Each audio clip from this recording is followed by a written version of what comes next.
வணக்கம். இன்னைக்கு வந்து நான் கூலி மூவியை பற்றி தான் ரிவ்யூ பண்ண போகிறேன். ஏன்னா நைட்டு தான் கூலி மூவி பார்த்துட்டு வந்தேன். ஸோ அதனால தான் இந்த ரிவ்யூவு. ஸோ இந்த படத்தை பற்றி சொல்லணும் அப்படின்னா ஃபஸ்ட்டு ஒரு 2 ப்ளஸ் பாயிண்ட்டை சொல்லிடுறேன். மெயினான ப்ளஸ் பாயிண்ட் வந்து பார்த்தீங்கன்னா, இந்த படத்தில் வந்து ரஜினி சாரோட ஆக்டிங் வந்து பார்த்தீங்கன்னா மிகப்பெரிய ப்ளஸ்ஸு. ரெண்டாவது வந்து பார்த்தீங்க அப்படின்னா, அனிருத் ப்ரோவோட வந்து மியூசிக் வந்து தரமாக பண்ணியிருப்பாங்க. மியூசிக் வந்து அனிருத் ரஜினிக்கு சாருக்கு வந்து வேற லெவலில் தான் போடுவார். இந்த படத்துலையும் வேற லெவலில் போட்டிருக்காரு. இந்த 2 ப்ளஸ் மட்டும் தான் இந்த படத்தில், வேற எந்த ப்ளஸுமே இந்த படத்தில் கிடையாது. லோகி ப்ரோ உங்களுக்கு என்னாச்சுன்னு தெரியல. நீங்கள் எல்லாம் கைதி படம் இயக்கிறீங்க, உங்களுக்கு ஞாபகம் இருக்கான்னு தெரியல. கைதி படத்தோட டைரக்டர் நீங்கள் தான். ஆனால் இந்த படத்தை ஏன் இப்படி பண்ணி வச்சிருக்கீங்கன்னு தெரியல. அது மட்டும் இல்லாமல் நாகார்ஜுனா வந்து இதில் வந்து வில்லனாக இருப்பாப்ல. வில்லனை பார்த்தா நமக்கு கடுப்பாகணும், எப்படி பண்ணுறானே அப்படிங்கிற மாதிரி. ஆனால் அந்த படத்தில் வில்லனை பார்த்தா காமெடியாக இருக்கும்.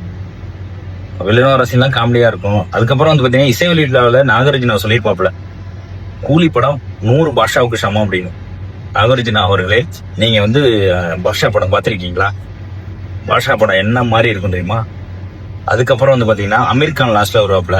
அவர் எதுக்கு பீடி விளம்பரத்துக்கு வருவாரான்னு தோணும் பார்க்கறதுக்கு. பீடி விளம்பரத்துக்கு வருவாருன்னு நினைக்கிறேன் நான். அவர்லாம் இந்த படத்துக்கு தேவையில்லை, ஆனால் கொண்டாந்து வச்சிருப்பாங்க. அதுக்கப்புறம் மெயினா வந்து சத்யராஜ் வந்து இந்த படத்தை நடிச்சிருக்காப்புல. அவர் எதுக்காக இந்த படத்துல எல்லாம் நடிச்சாதான் எனக்கே தெரியலப்பா.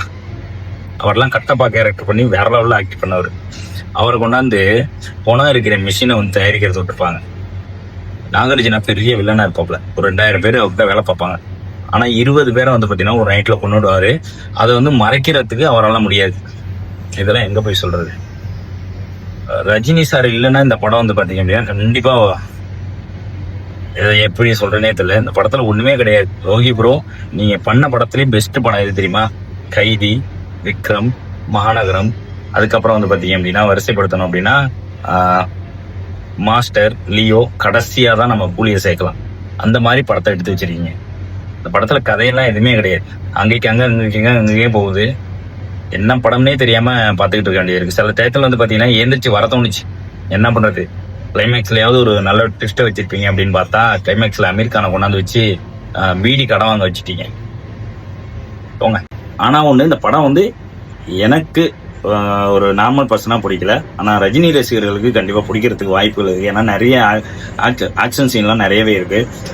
ரஜினி சார் வந்து நல்லா மெனக்கட்டு இருக்காரு. ஸோ அவங்களுக்கு வந்து கண்டிப்பா பிடிக்கிறதுக்கு வாய்ப்பு இருக்கு. ஆனா ஃபேமிலி ஆடியன்ஸ்க்குலாம் சத்தியமா பிடிக்காது.